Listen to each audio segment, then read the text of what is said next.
Assalamualaikum warahmatullahi wabarakatuh. Salam sejahtera dan selamat pagi seluruhnya untuk kelas 7.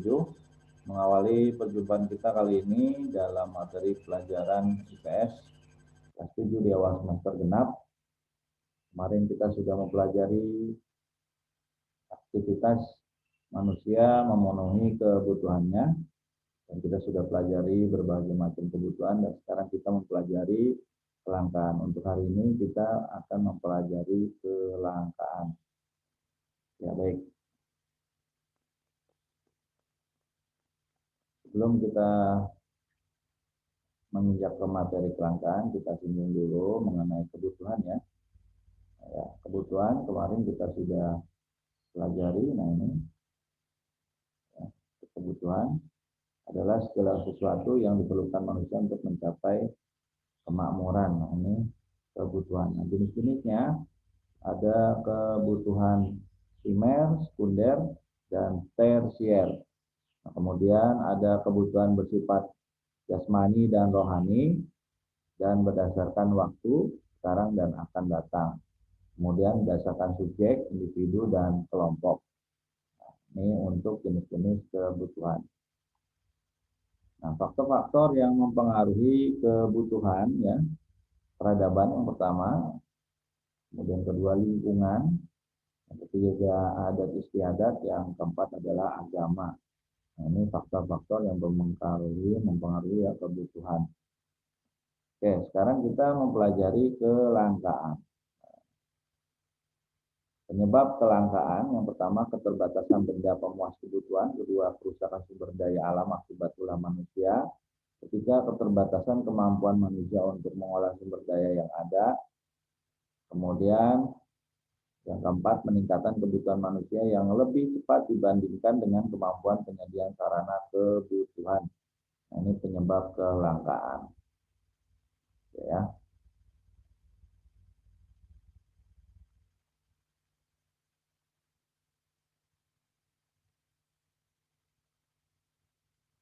Nah,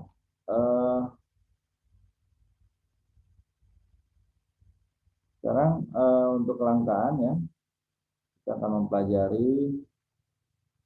Nah, ini ya materinya, kita akan mengupas lebih dalam untuk kelangkaan.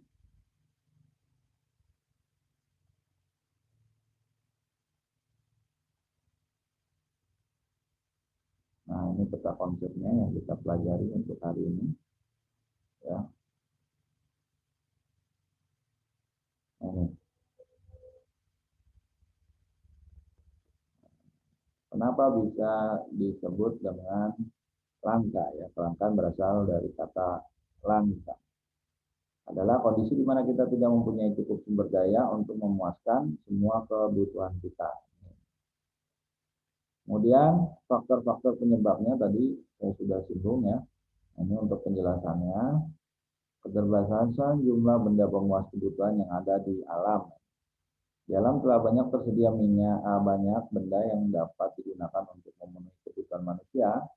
Namun karena tidak semua benda tersebut dapat segera diperbarui, maka jumlahnya pun terbatas. Misalnya minyak bumi, ya, barang tambang lainnya yang memerlukan waktu beribu-ribu tahun untuk memperbaruinya.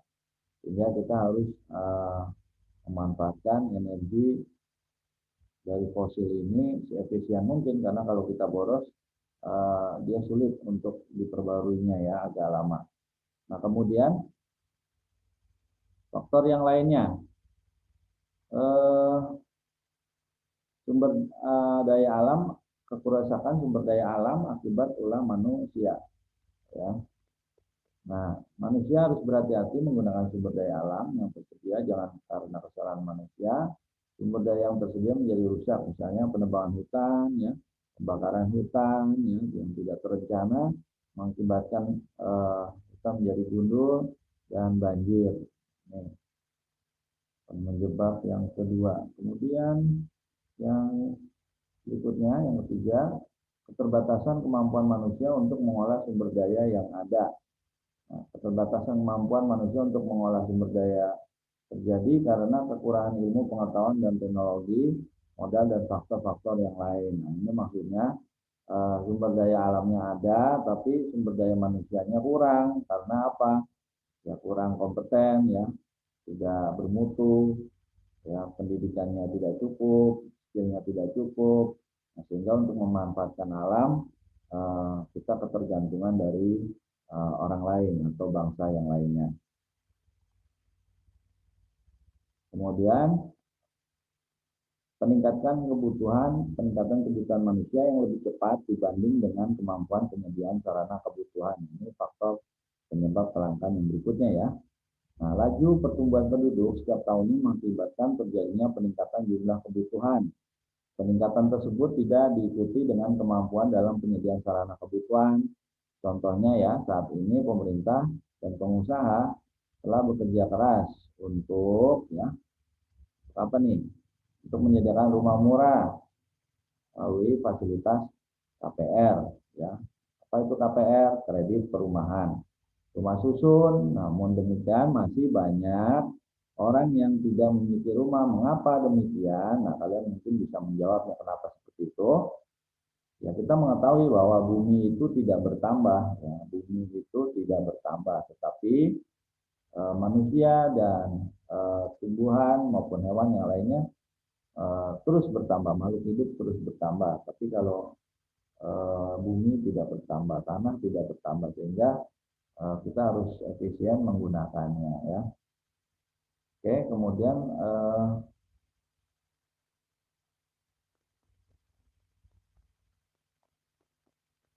sumber daya langka atau terbatas dapat dikelompokkan menjadi tiga ya. Yang pertama sumber daya alam, misalnya bahan bakar, air, udara, dan bahan tambang lainnya. Kemudian yang kedua nih ya. Yang kedua adalah sumber daya manusia, tenaga kerja, di mana makin sedikit gaji yang tersedia, maka makin terbataslah sumber daya manusia yang dipekerjakan. Maksudnya apa tuh? Maksudnya ya kalau uang tidak ada ya, maka manusia yang dipekerjakan itu akan dikurangi. Kemudian modal dapat berupa uang atau barang. Modal dikatakan terbatas karena untuk memperolehnya diperlukan pengorbanan dalam bentuk biaya ya. Karena modal ini sulit, tidak mudah ya untuk memperolehnya.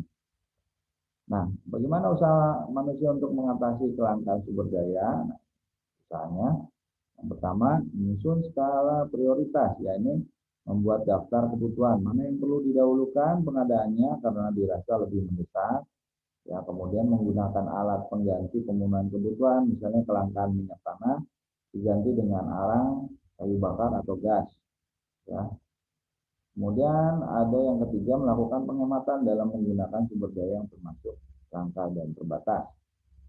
Nah, ini adalah faktor-faktor dari bagaimana tadi ya mengurangi atau mengatasi kelangkaan. Itu tadi yang ini ya. Nah, oke, mungkin saya cukupkan perjumpaan kita untuk kali ini. Dan jangan lupa materi untuk hari ini saya cukupkan pada kali ini dan dicatat di buku tulis ya. Kemudian dilaporkan, dipoto di WA grup yang ada di kelas masing-masing. Baik anak-anak, jangan lupa sekali lagi tugasnya ditulis di buku tulis ya, buku catatan. Kemudian difoto, di share di grup atau grup mapel yang sudah tersedia di kelas masing-masing.